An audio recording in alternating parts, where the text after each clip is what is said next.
అదేవిధంగా అక్కడ traffic jam చాలా ఎక్కువ అవుతుంది.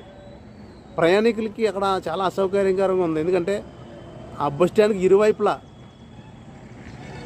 వర్తకులు, అంటే అరటిపళ్ళు బళ్ళు అవ్వచ్చు, అది పొగాకు వాళ్ళు అవ్వచ్చు, లేకపోతే ఇంకా రకరకాల వ్యాపారస్తులు ఆ బస్ స్టాండ్ని అలా మూసుకుంటూ వచ్చేస్తున్నారు.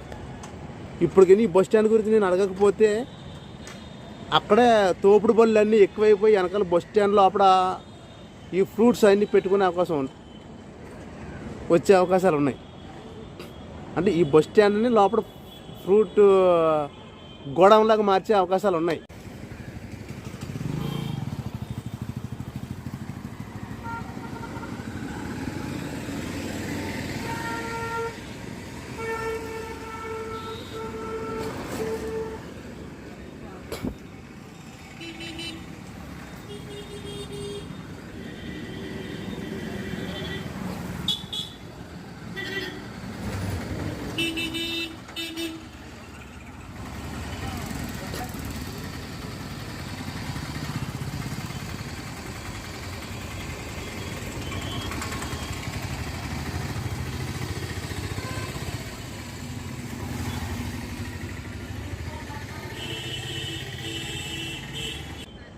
కనుక ఇప్పటికైనా సరే ఈ కళ్ళు ఉన్న గుడ్డి రాజకీయ నాయకులు దీని మీద యాక్షన్ తీసుకుని